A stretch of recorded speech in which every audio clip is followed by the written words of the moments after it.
That's SFO. I'll give you a little bit of background about SFO. We processed 48.2 million employments last year. We moved from being 11th in the nation to the 7th, so we're fastest growing. I think Seattle's probably fastest. We're number 2 as far as growth. With growth comes all kinds of issues because we only have a mile and a half of roadway, so we have to deal with all the folks that are coming in to pick up and drop off, and TNCs have added to that complication. We added a lot of new service at SFO, so employments have gone up because of that. A lot of service to southern China. Cathay Pacific has upgauged. We have a lot of upgauging of aircraft from 747s to Airbus 380s. We have 4 different carriers now bringing in Airbus 380s into SFO. We recently added service to the Middle East, 3 different carriers. Emirates started first, then it was after Emirates it was Etihad, and then now Turkish has added. On the bottom you see Copa. Copa is starting service next in 2 months from now, and they'll be providing service to Panama City with first connecting to our South American routes, if you really think about it. Anyway, I thought I'd let you know that. That's where we're at. As far as market share in the big 3 airports, we're the giant. We have the 70% share of the market. Oakland 16% and San Jose 14%. Preliminary revenue numbers, I wanted to bring this up to your attention. We collect about $837 million in revenue last year. But what I really wanted to highlight, if you could see in this little box here, the revenue gains changed for the last year have been in the single digits for all modes except ground transportation, where you see 50.6% increase from year over year. And that's attributed to the TNCs. Commercial ground transportation mode split. TNCs, when they started, they were at about 22%. As you could see, they've increased their activity at the airport. They're at 36% now as far as mode split. Taxis used to be 33% or 32% and some change. Now they're 29%. Limos used to be about 28%. They're down to 20%. Shuttles, 8%. Shared ride vans, down to 5%, have lost about 1% of their trips out of SFO. So here's the revenue figures. What did we collect from Uber, Lyft, and TNCs? $7.9 million, starting from October to June of this year.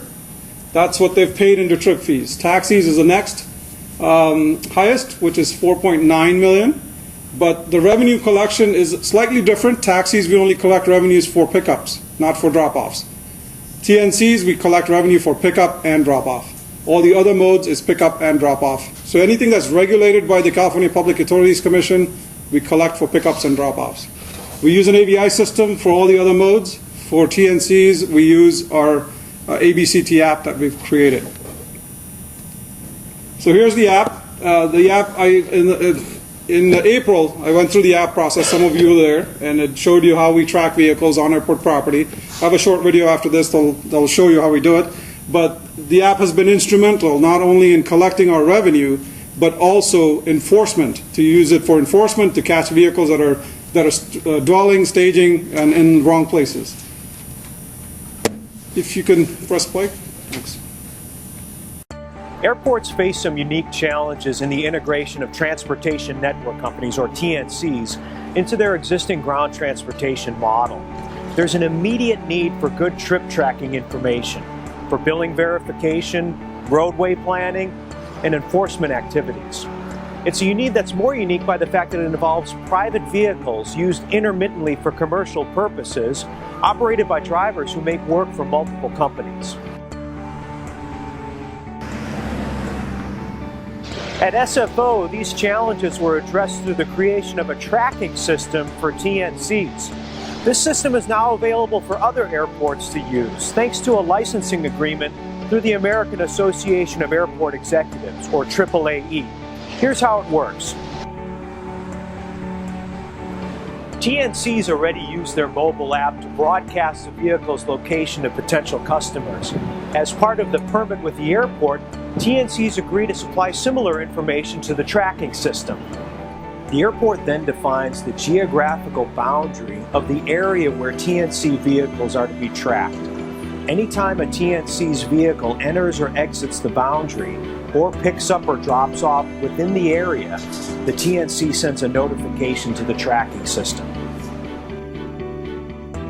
The system provides a host of data elements in real time, including the vehicle's license plate, driver ID, and location, and also displays the location of TNC transactions around the airport. Subscribing airports can also configure the data results to create customized management reports tailored to their own unique needs.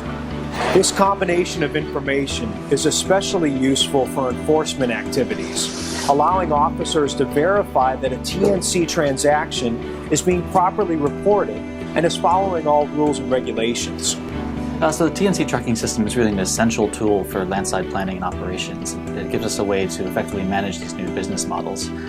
With this data, we can verify the self-reporting by the TNCs and really ensure that we're meeting the cost recovery requirements. Well, we're both trying to grow our business.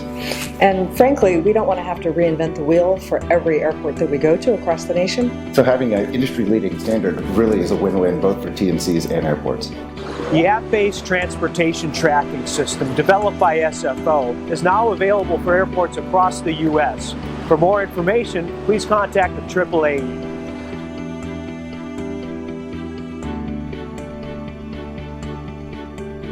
Anyway, so SFO was recently honored for this particular application.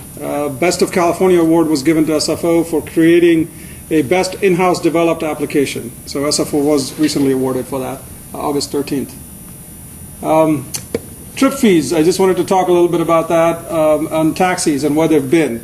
Although we've had TNCs at SFO, taxis have only gone down by 2.3 or 2.6%. Year over year, from last year, taxis made 2 million plus trips. This year so far, they've lost 77,000 trips going out of SFO. Once again, we only track them leaving from SFO. We don't track any taxis coming into SFO. TNCs, on the other hand, have gone up by 177% in the number of trips that they've generated from October all the way to June. So they've really ramped up their operations. They haven't plateaued. I'll go back a little bit. They haven't really plateaued. We saw May as their peak, and now June again, and we're kind of monitoring still. So as Ray mentioned earlier, or somebody mentioned earlier, that we're extending the pilot program. We are extending it for another 6 months. There were multiple reasons for that. One, we want to see what the max they'll bring so we can program it into our airport's roadway and see where they would fit in as a mode of operation. Two, California regulations are still a little bit in flux. Their CPUC rulemaking process number 2 is ongoing, so we're participating in that. And yes, we have asked for background fingerprinting and all of those kind of issues. San Jose, as Dave mentioned earlier, their city council wanted them to get background DOJ fingerprinting done, a business license, but the TNCs, having a conversation with Kathy Hausler from San Jose, she said they walked away in a meeting and said, we're not interested in your permit, but guess what, we're going to still operate here at San Jose. So that's the kind of operator you're dealing with, really. It comes, I think City Council in San Jose now is rethinking, is what Kathy told me, that they're going back to City Council this month to renegotiate with them to see what they could do to make this go through. TNC pickups versus taxi pickups. As I said, we only track taxis for pickups, not for drop-offs. So the TNC growth has been 54.6%, and the drop in taxi trips has been 2.3%. But going back to my earlier slides, we've had huge employment figures. We've had a lot of traffic growth. And so technically, if you really count all of that, taxis have probably lost about 6 to 7% of their trips out of SFO. So we've been doing this annual, a year-long survey, contact survey, interviewing passengers that are departing SFO on how they got to SFO, what they used before TNCs came about. What we found out is 75% of the TNC passengers are from San Francisco. So it's a tech boom. Tech companies are in San Francisco. Matter of fact, these Uber and Lyft both are based out of San Francisco. So most of our passengers come out of San Francisco. 38% for all other modes are out of San Francisco. Point of origin, I kind of wanted to bring this out to give it to maybe Super Shuttle and those guys to see where some of these passengers are coming from. 52% of TNC passengers are coming from home. So these are the avenues and all those folks that the taxi drivers were not picking up. So that's probably, I think you said you've seen some loss in the residential traffic. That's one. Right. So that's a chart that shows that. App Hail users' previous access mode. So one of the questions we asked in the survey is, before you took a TNC, today, how did you get to San Francisco before that? 54% of the folks have said that they used to take taxis. For the TNC side is 50%. This is Uber Black, so we have it separated in two separate piles. If they say they took Uber Black, which is a town car, we ask them the same questions. If they say they took a TNC, then we ask them the same questions. As you see, 50% claim that they used to take a taxi cab before, but now they take TNCs, 4% for vans, and on the Uber Black side, taking town cars, 54% said they used to take a taxi before. So here's another follow-up question we asked. Do customers dropped off by TNCs also get picked up by TNCs at SFO? And these are the responses that we got. TNC or Uber Black, 58% of the folks said, yes, I'll take that back on the way back. On the other side, modes used for pickup by visitors dropped off by TNCs. That's basically if they're leaving SFO and not coming back. They said at the other end, 34% will be taking a TNC vehicle when they get to their home. Enforcement. Our application has been instrumental in enforcement. As you can see, I've levied $230,800 so far in administrative fines. Most of those fines have been to Uber, $184,100. And they have been for things like staging and dwelling at the curb. Our application, I can walk up to a vehicle, punch in the license plate, it will tell me how long that car has been sitting there. And if they play a game with you saying, oh, no, I just dropped somebody off, you could say, really, it was like 20 minutes ago. You dropped somebody off and you're still here. So those are the administrative citations we've been issuing. Some have been for lack of airport placard. They have a trade dress, but they don't put their placard, so we give them a ticket for that. There have been very few for insurance type of violations. If we find somebody with the insurance kind of an issue, immediately we have a number for Uber, we call them, or Lyft, either one, and they take them off the platform immediately. So that's an immediate kind of a thing that we do with those guys. We don't even worry about the administrative citation side of it, administration fine side of it. But that's a little breakout on what we've done with TNC so far. We continue to use our app to do this type of work. Somebody asked me earlier how many police officers we have. There are 8 dedicated SFPD officers that are dedicated to ground transportation. I've hired 6 taxi or ground transportation compliance investigators. They also work out on the curb and give out citations. So we are going after each and every mode. I mean, we don't only focus on TNCs, we focus on every mode. Matter of fact, recently we had a CPUC sting where we brought all the agencies together, California Highway Patrol, CPUC, Weights and Measures, the District Attorney's Office from San Mateo County, so they could get a better understanding of what we're dealing with. And we pulled over a lot of vehicles, including vans, except taxis. Taxis we have a separate sting on. But TNCs, this was the first year we brought in TNCs to inspect them. And we inspected about 50 TNC type of vehicles. Only 3 vehicles were cited.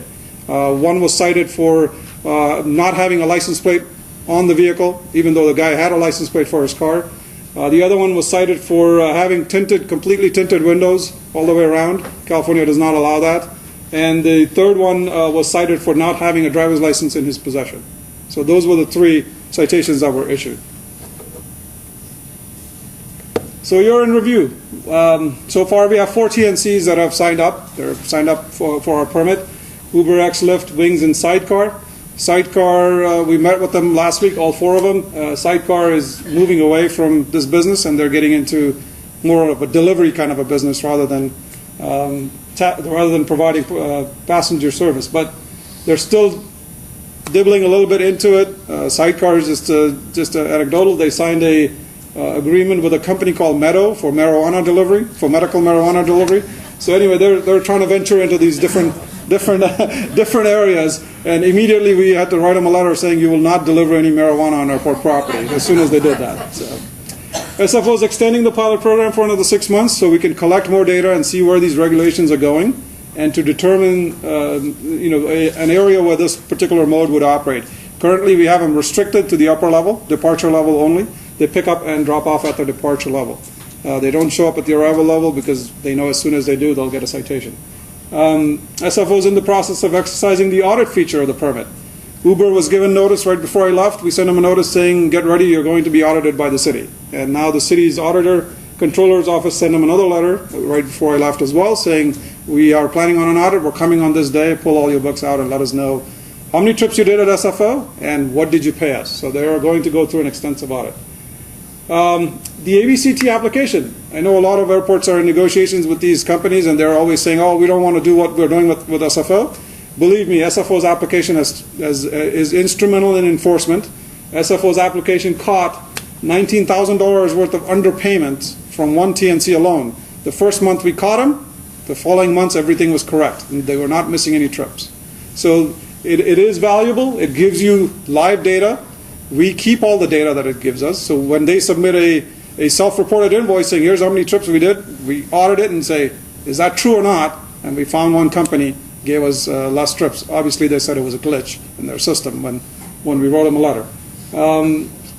We're developing, so we're doing certain things. We're looking at ground transportation overall now because of TNCs that have come in. For SFO taxis, which is a difficult mode to deal with because they can't seem to agree on anything from the taxi side of the house. So I'm participating myself at the SFMTA, and we're trying to reform the taxi industry. What is SFO doing for the taxi drivers? I'll go through another slide that shows that. But SFO is developing an app for the taxi drivers where the app will track. We have a short system at SFO that's time-based. We're going away from the time-based system to a geofence system. And in that geofence system, we'll track a taxi if they go a certain distance, and if they come back, they're not trying to come back. They have 2 hours to come back and claim their short head-of-the-line privilege. But what else I'm doing in the app is developing things like, how many taxis do I have at the airport?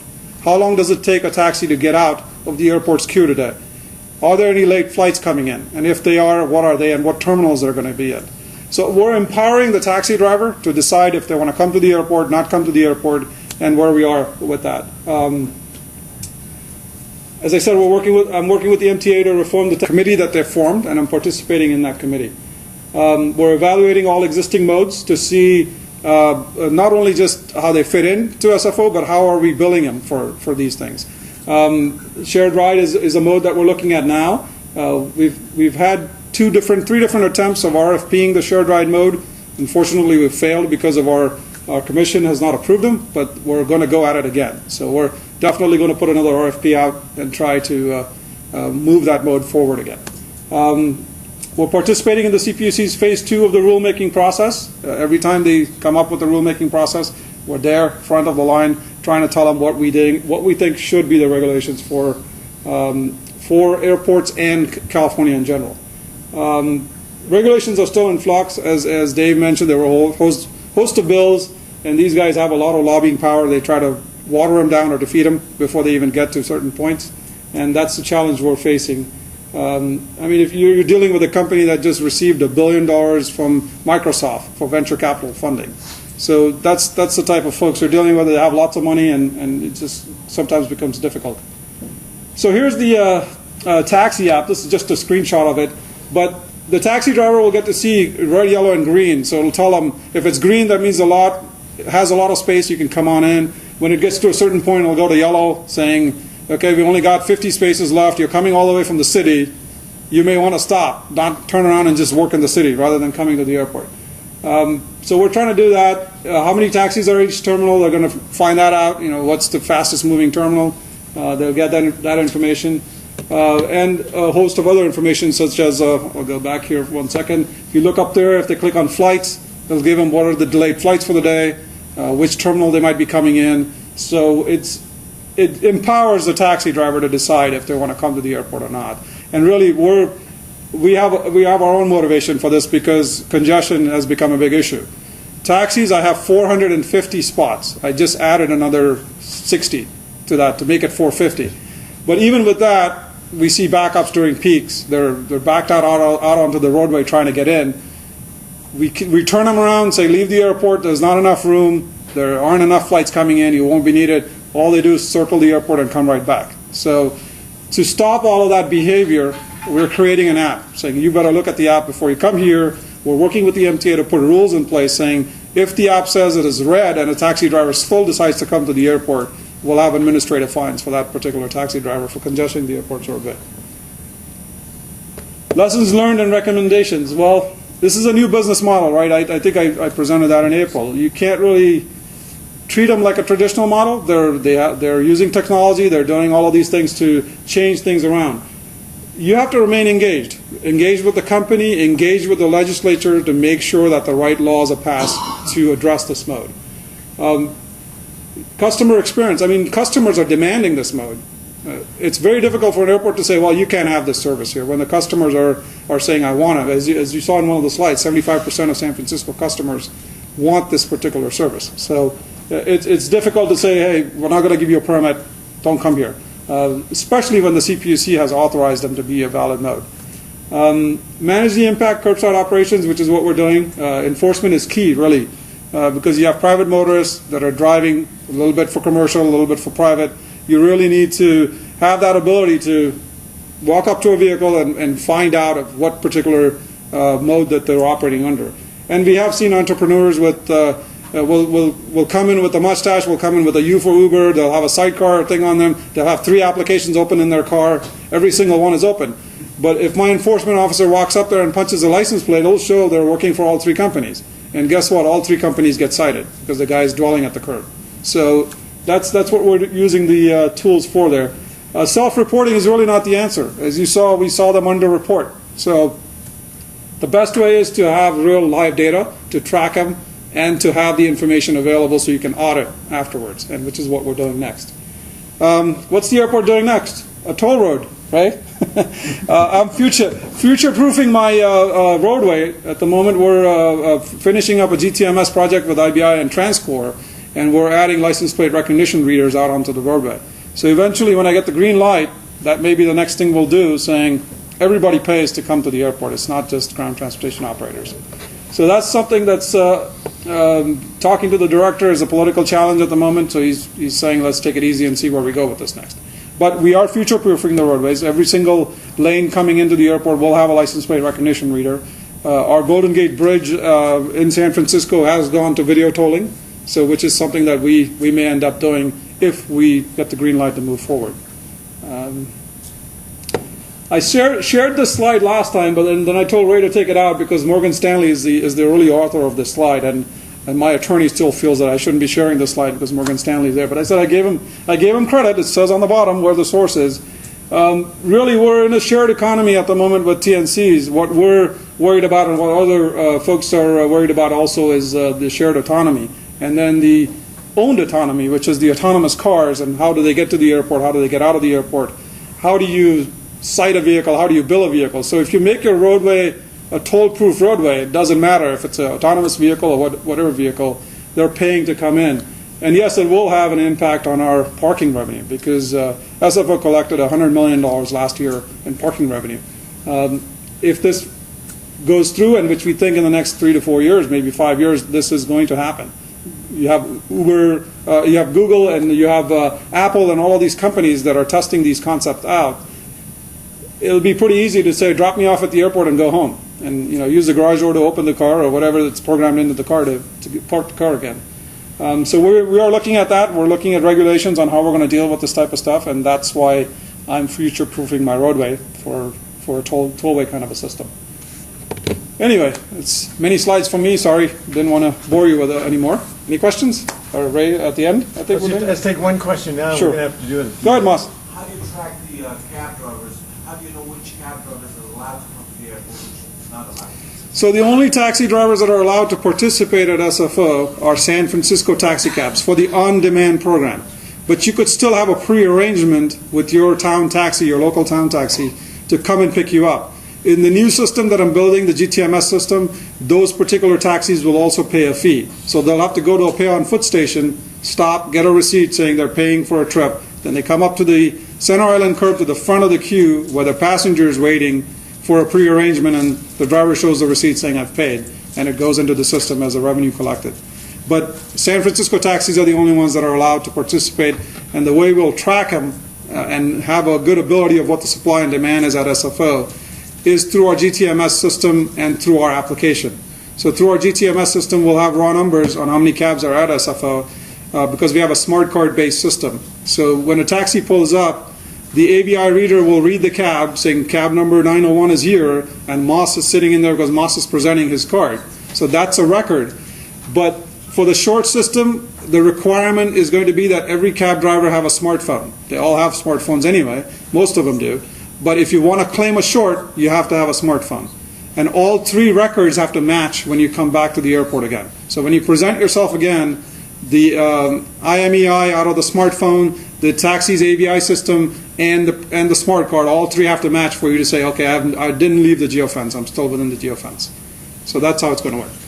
Okay. Abu, thank you. Thank you.